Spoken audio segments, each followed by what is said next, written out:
Hey everybody, and welcome to another from the desk of Lady Ada. It's me, Lady Ada, and this is my EE desk. And tonight we're going to have a double feature. We're going to solder together these RF module boards, and then if we have time, we'll go to the computer and we'll actually upload some code to an Arduino to test them. And maybe if we're really lucky and everything works, we'll also use a spectrum analyzer to see the output of the radio modules, making sure that those are all functioning and we get little blips and all that good stuff. So the modules I'm going to be putting together today is called the RFM69, and this is a little module. It uses actually like an SX1238 or something chipset. The modules themselves are made by Hope RF, and they're called like Hope RF modules usually. But the chip on them themselves is not actually made by Hope RF. Hope RF only makes the module itself.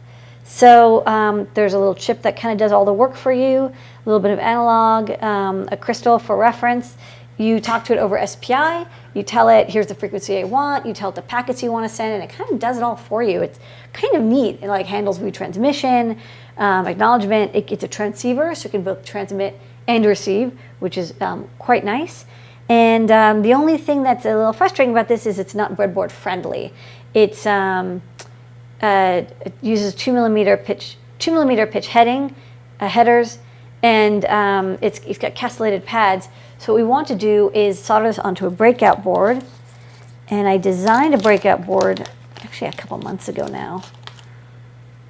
Here's the breakout board, and the breakout board fits the module, level shifting, regulator, has all the pins brought out, breadboard friendly, and a space to put an antenna as well. This makes it very easy to get started with this module, and that's what hopefully we'll have in the shop. But this is just our purple prototypes. So let's get started with soldering this up on our EE bench. Let's see. Okay, put it in the vise. Got my nice little pan of ice going on here. Turn on the soldering iron. Just going to scoot this in a little bit.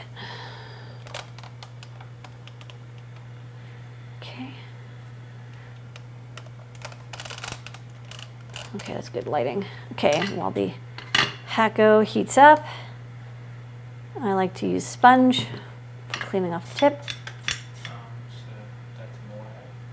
Oh, I'm sorry. Oh. Whoa. Accident. Can you hold it up? Yeah. Yeah, I'm fine. I just got my hand stuck in it. Yeah, this fell. Oh no. Can you grab the, hold on. If you hold it, I'll grab the thing. Okay. How's your fingers? Oh, it's fine. It's got squished.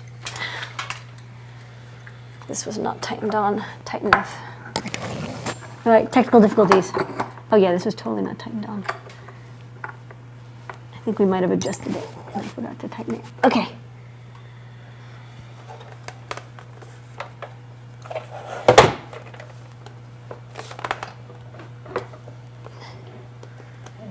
All right. That's not an icon outside. So. Deathly lamp.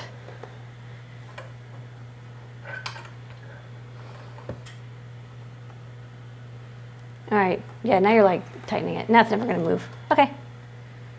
All right. Where were we? Oh, right. Soldering for the lamp disaster, 2016. Okay, so let me. Okay, that looks good.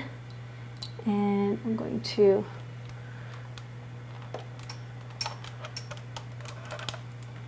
that's what I wanted.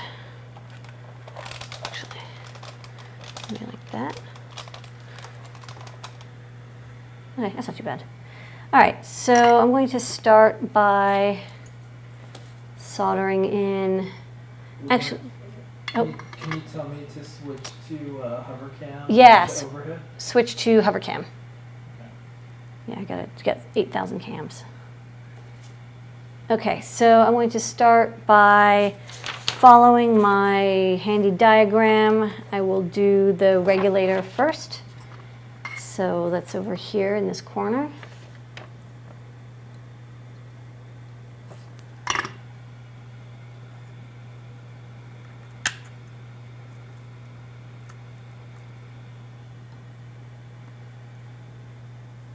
And I'm going to put in, actually, wrong regulator.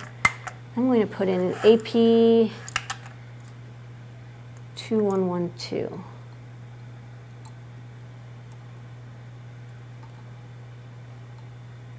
Okay. This is a nice high current, low dropout regulator. Can do peaks of 600 milliamps, which is great. I don't know how much I think this radio takes about 200 peak, but always good to have a little bit of headroom.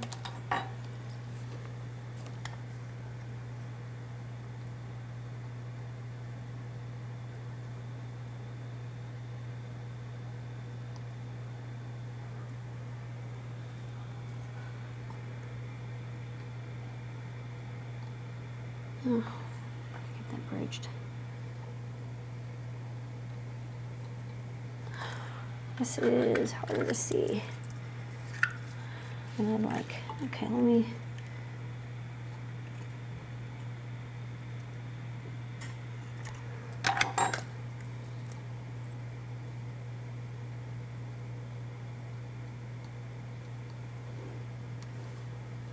Okay. All right, next up, let me see. I want my 10 microfarad.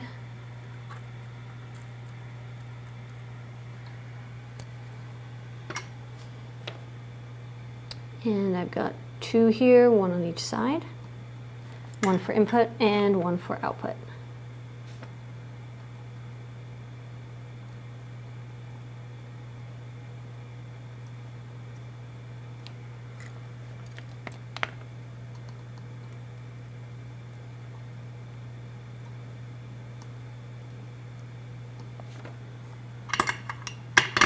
Okay, now I've got 200K resistors.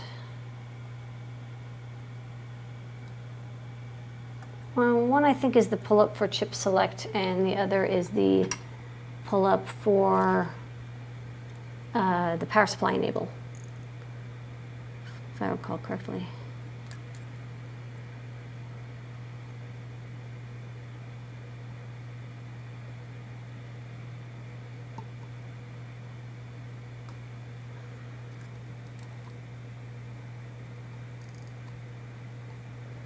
Okay. Let's inspect it. Looks good. Okay. Next up, I'm going to put in the level shifter. This one's going to be challenging to do under the microscope, but you should persevere.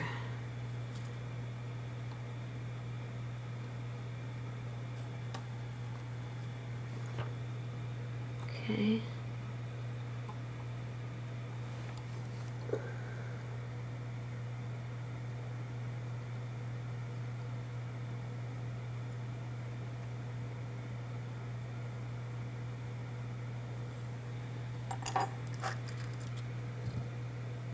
Right.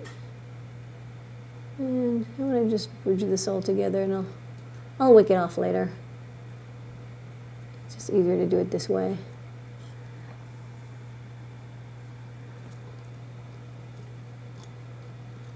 This is why I like QFNs a little bit more. QFNs you don't have as much bridging.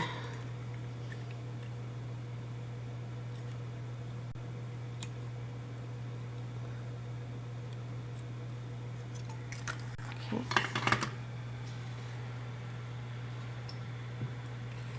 All right. Personal inspection. Looks pretty good. I think I'm going to just touch each one.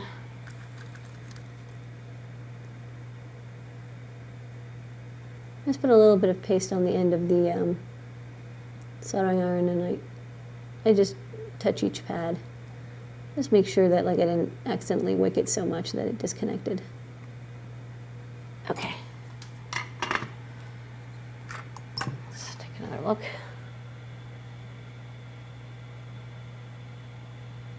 Not perfectly aligned, but probably good enough. Okay, and finally this module. So the module goes, let's see, goes this way or the other way. There's actually no, is there a marker? Is this a marker? Oh, it must be this way because this is the, you can see the antenna trace here. That goes the antenna out. On the other side, this is connected to ground. So it's definitely not the antenna. So it goes like that. Ish. Okay. Start with this pad.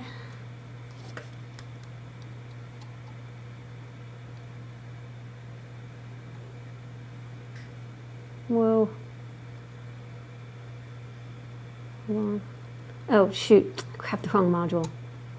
Oh, sorry. I meant to grab the CW module. 1 second. Like, why is there an extra pin? That's why there's an extra pin.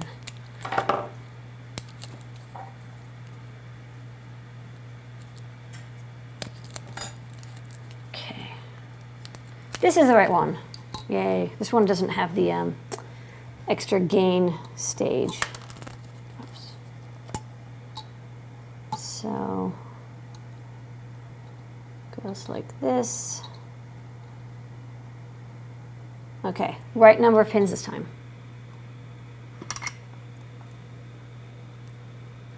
Get it as aligned as possible.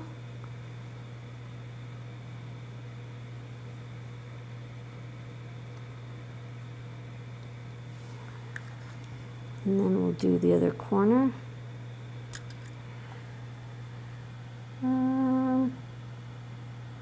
Aligned enough. And you can do the other pads.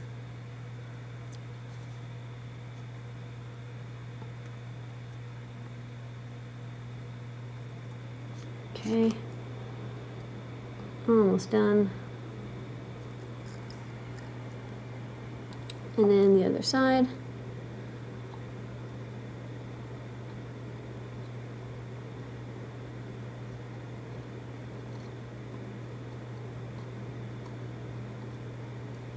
Okay. All right. How's that look? Looks pretty good. I want to hit up this pad just a little bit more. This ground pad didn't get good heatings. There you go. And then there's also a 0.1 microfarad capacitor up here. Let's see.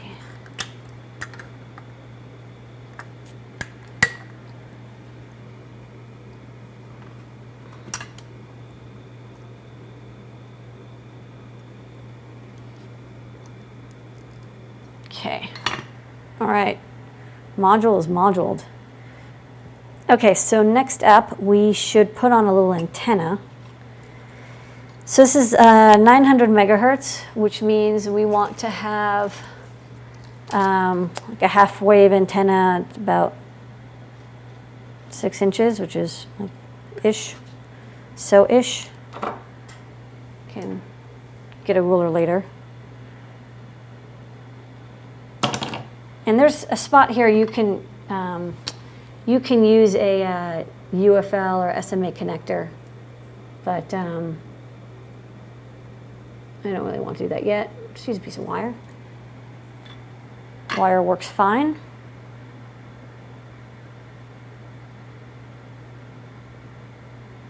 Keep that out of the way. Oh, and I have to get some header. Let me grab some header.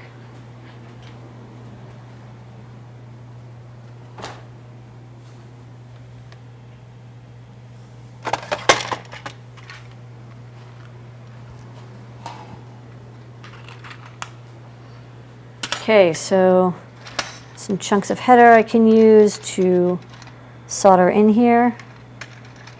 Let's see. This is, need some piece 5 pins long. So.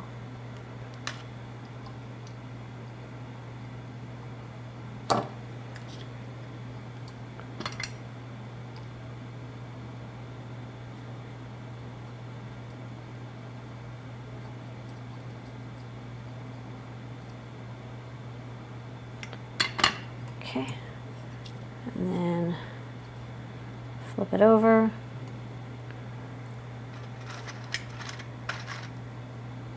And then I need a piece, I don't know, like 8 pins long. Yeah, that's right. If you want to do a really nice job aligning, you can put this in a breadboard, but if you hold it straight up flat while you solder it in, you'll get it pretty much aligned, right?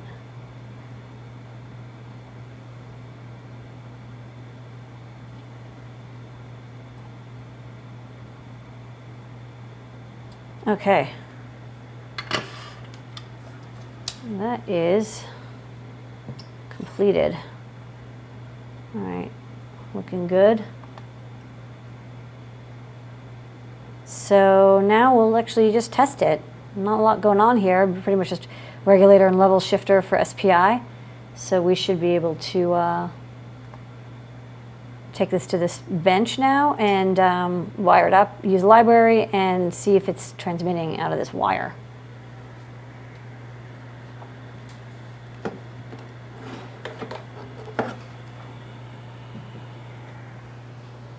We're going to the other side. Yes, I'm going to the other side. I'm on the other side. Do you want me to flip this around? No. Okay. You're done. Okay, I will set up for the other side.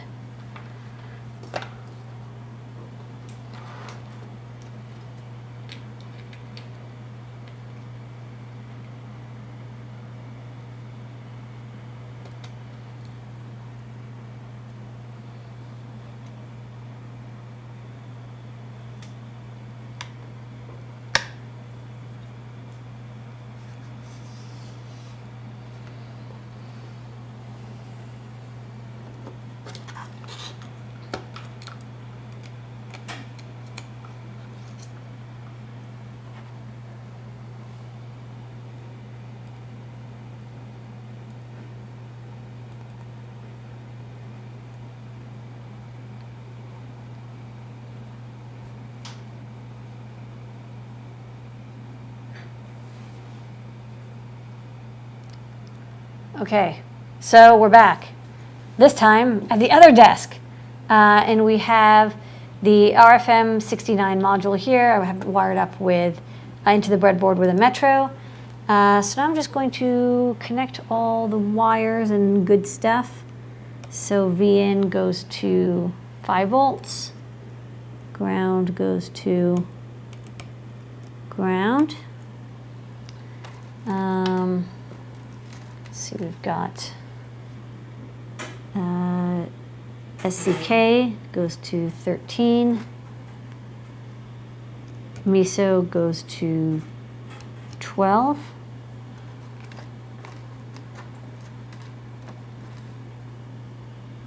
MOSI goes to 11. Chip select, it goes to 10. And then reset would normally go to 9, but I'm just going to connect it to ground, which means it doesn't get reset. Or it's out of reset. High is reset and ground is not in reset. Okay, so that's our radio. And we will get ready to load some software in. Just hang out.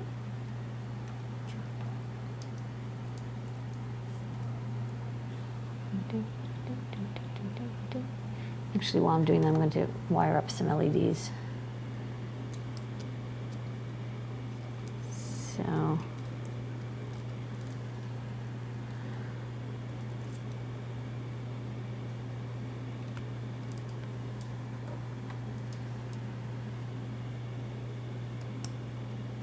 Okay, a couple LEDs. And I'm just going to wire them directly.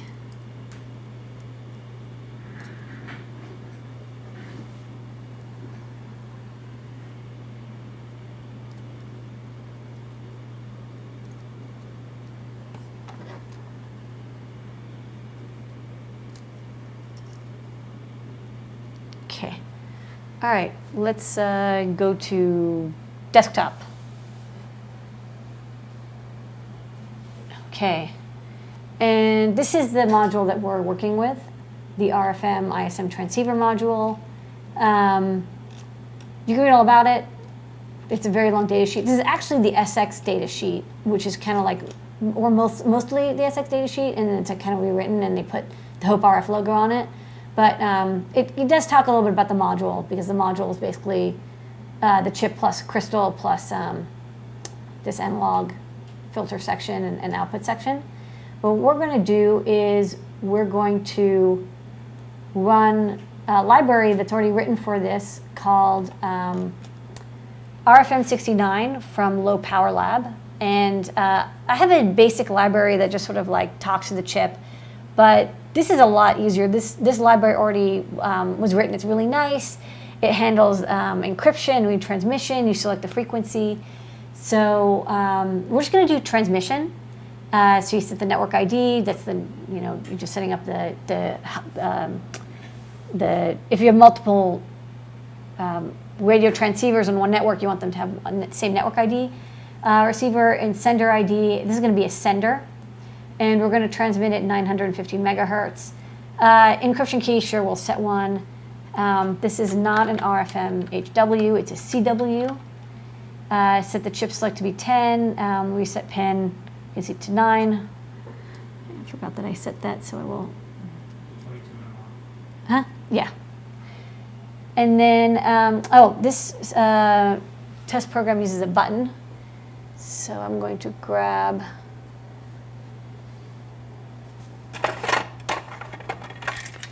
tactile switch, and I will wire it up.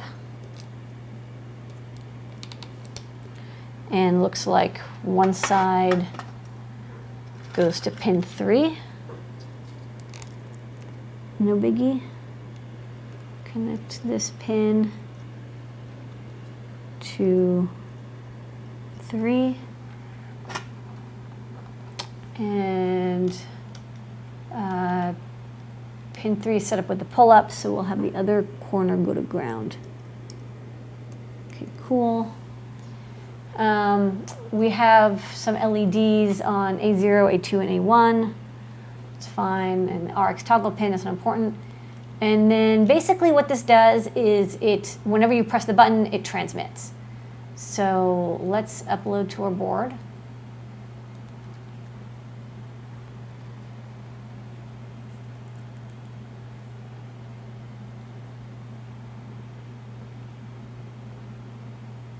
And then open up the serial monitor. Okay, it just says transmitting at 915 megahertz. And when you press the button, it's kind of not clear what's going on. Oh wait, it's supposed to be detecting the button press. Did I set the button to the wrong pin?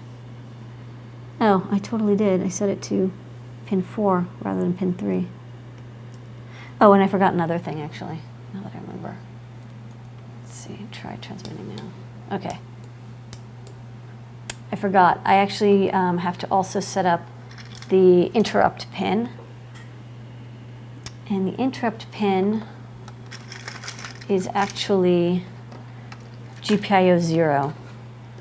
When I made the first version of this prototype, I kind of figured that out the hard way. So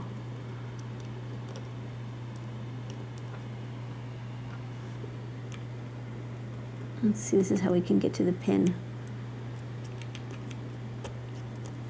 Okay. And then one more wire from GPIO 2 to the interrupt pin. Let's see. I think I crashed my Arduino. Let's see if I can bring it back. Okay, so now when I press the button, it alternates from white LED to green LED. So that's good. All right, let's go back to the computer. So every time I press the button, I get, button pressed, sending hello world. And, if we had a receiver, we would check if the receiver is working. But before you set up a receiver, because once you have a receiver and you're trying to use the receiver to test the transmitter, it's like you've got two things you're testing. Is it the receiver could be not working and you don't know, and is the transmitter really transmitting? Well, there's ways to find out how whether or not your transmitter is working, and that's by using a spectrum analyzer. And I have a very low-cost basic spectrum analyzer here called the RTL-SDR. It's a SDR module. It's the software-defined radio. It's used for all sorts of things. You can listen to FM broadcasts. You can look at where overhead planes are transmitting from their location. But it's also just a great general purpose software-defined radio and spectrum analyzer for certain bands of frequencies. And I think 900 megahertz is one of them, because I think I remember seeing people debug their radio circuits using these little dongles. So let's try this out and plug this into my computer. Put the antenna. So, I think, by the way, for code, we should do a lower resolution for Eagle. This is good. Oh, yeah? Hold on. Jones, can you do that right now? No, I mean, Oh, I don't know what's going to happen if you do this. oh, that's true. Okay. Yeah, I'm saying for the Yeah, I understand. Yeah, for Eagle it's good, but for text it's tougher. Yeah, so text, I think we should go to the lower one. Yeah. Okay. We'll do that. Learning. I'm okay with trying next time switching line resolution. Yeah. No, Yeah. we should just keep going. Yeah, Okay. 27. Well, you can see whenever I press the button, stuff is happening. It just says I'm sending the text hello world. Okay, so let's go to, I have some SDR software called SDR Sharp. Let's open it up.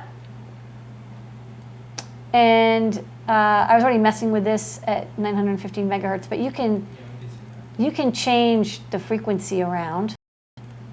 So That's clever, looking up and down on the number. I find it a little weird. Did they even say you can do that? No, there's absolutely nowhere in the documentation. I kind of figured this out because I was like, how do you set the frequency?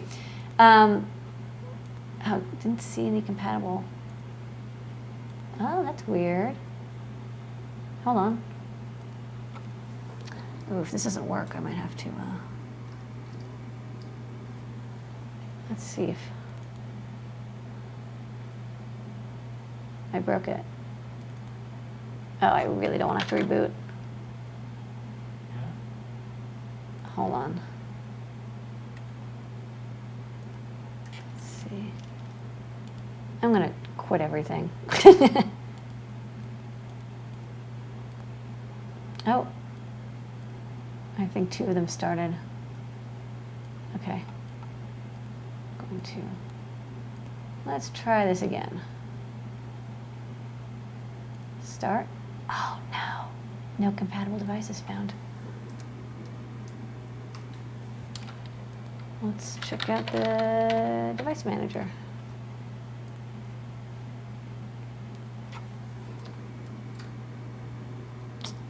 It did not enumerate. Let me try plugging it into a different slot. No, I broke. Oh, wait. Oh, something happened. Okay. Maybe I just had to jiggle it.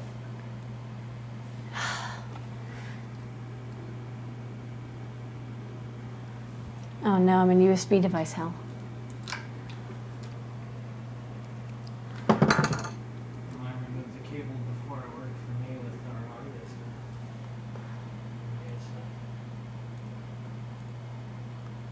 It totally worked before.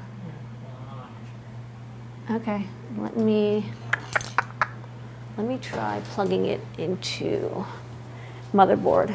See if that helps. There could be too much stuff going on in that hub. If not, I have a backup. Do you want me double click sharp. Yeah, can you start SDR sharp? Yeah. And then click the play button, top left. Oh yeah, okay. USB hubs. Gotta love them, gotta hate them. Okay. Whew. All right, so once you've noodled with your USB hub until the thing shows up, so yeah, we can actually go down to go to like 80 something megahertz, and you can start seeing these are FM. We're getting interference. Oh yeah. I think so. No, I think we're okay. Okay. Well, you might hear a little bit of the audio out, but you can here, I'll turn this audio off. You can see in the spectrum analyzer, these are actually radio stations about 93 megahertz. This is 93.083 megahertz. So there's like FM radio here, and you can see the FM radio stations. But this is down at 90 megahertz, and we're not really interested in that. We're interested in about 915. So there's a peak over here, which shouldn't be this because it's not transmitting. But let's try pressing the button. Ooh, I got some other signal. Let's increase this. Oh man. Let's see what happens. So I do get a spike here. How do I? Oh, weird. It's always in the center. Maybe that's actually a.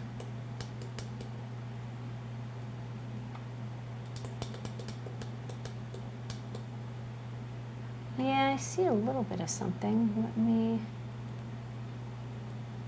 So this was 100,000. Now my bandwidth can't be larger. That's interesting.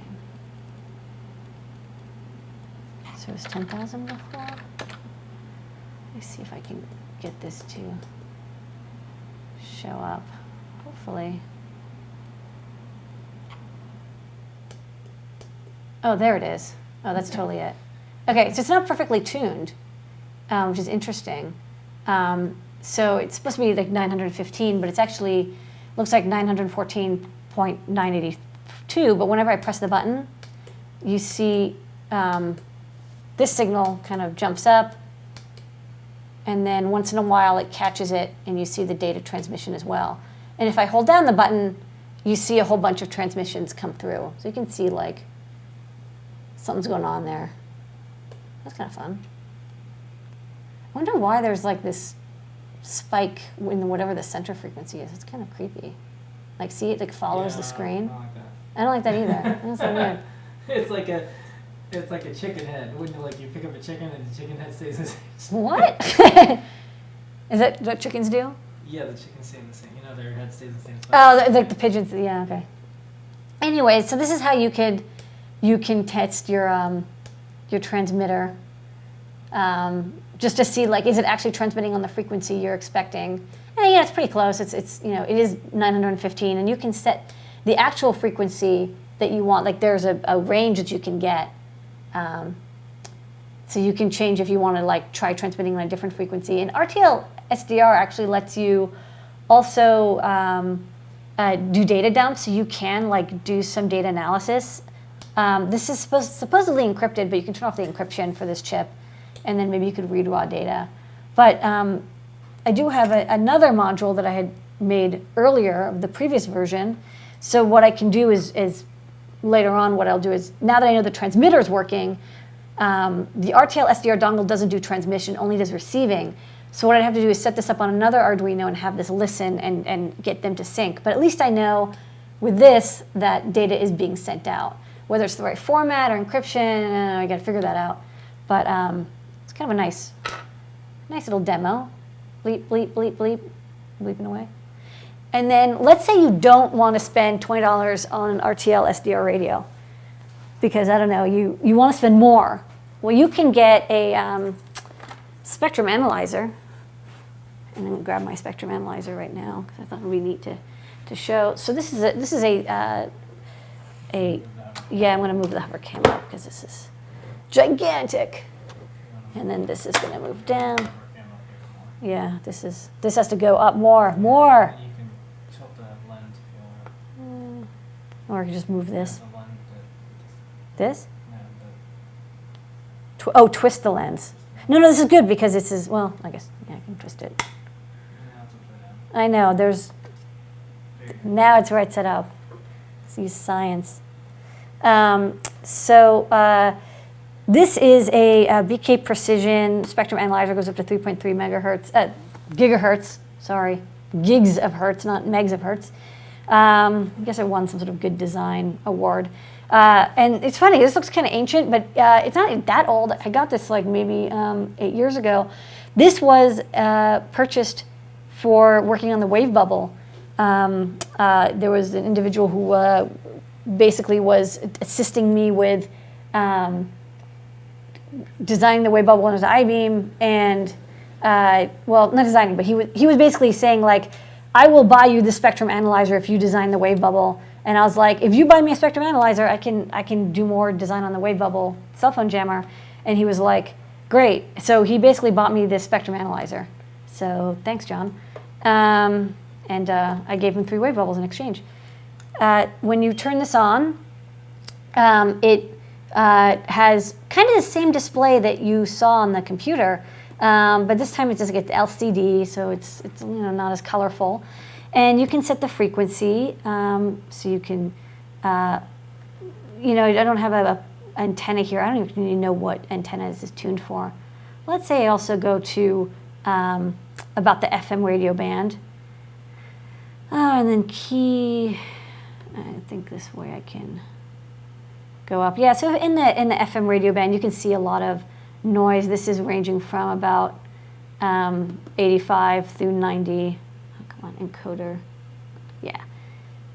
Oh, there you go. So this is about 88 megahertz, and you can scroll up, and you can start seeing all the radio signals, the FM radio signals, up to about like 101, and then 105, and then 108. So you can see the FM radio band actually really drops off after 108 megahertz. This is, if you just want to verify your spectrum analyzer works. And then you can, hardest thing about this is using it. You can go all the way up to 900 megahertz, and then dial up to 915. But the trade-off is with this is that this doesn't have that nice waterfall. All you get is this graph that shows you the peaks. I mean, there is an RS-232 on the side, but from what I vaguely recall, you have to pay for the software, and I never did. So I don't know if that works or anything. Anyways, so I have it tuned to about 915 megahertz, and I'm going to try. Over here I've got the radio. I'll put that over here so it's close. Hold on, twist it around. And then I'll press this button. So yeah, you can see you can get peaks out of it. There is a sweep rate, so you can see as I push the button to do the transmissions, it sometimes catches the peaks of the waves, and sometimes it only catches a part of the wave. But so it seems to scan it because it's like a mismatched frequency. So let's see, there's a sweep. I don't even know where the manual for this thing went. Who knows? Let's try 30 megahertz. Okay, so let's try 1 hertz. Okay, so this way, it doesn't have as much of that problem where it catches only part of the wave, because I'm constantly transmitting, but if I'm only doing partial transmits, they don't show up. So this is a little bit of a problem with this device. If you have the data output, maybe it would be able to give it to you. Maybe if you sweeped short enough, once in a while it catches the peak. But what's funny is this was like a couple $100, and an RTL-SDR does a way nicer job. And in theory, this is calibrated. If you use the right kind of antenna, like the output it's giving you, it's the dBm is like correct because it's calibrated. But for what we're doing, it's not important. So there's 2 ways you can do this. Honestly, I'd say go with the $20 solution. Also, this is really heavy. I mean, you don't need a computer for it, so I guess that's one benefit. So that's that. That's my video. Got some radio transmissions. This heavy thing. It says, please read the operating manual. I don't have it. Oh, it's made in Japan. Oh, that's interesting. That's cool. All right, well, I'm surprised this works after 8 years. I pulled it out. Yeah, I remember when you had that. Yeah. All right.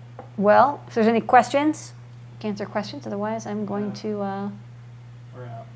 be done. And do a little dance. Do, do, do. Oh, wait. That's right. It's cat time. Behold. Yeah, you can't really breathe. He can't really breathe? Yeah. He can breathe just fine. Don't worry. He sits on me and breathes loudly. Alright.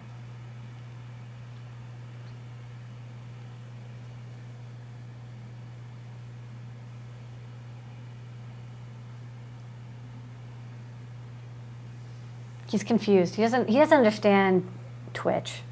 Yeah, he only knows YouTube. He does, yeah. He's a YouTube kind of person. Okay. All right. That's it. That's lady. Yeah, I got radio. All right. That's it. Goodbye, everybody. Goodbye, everybody.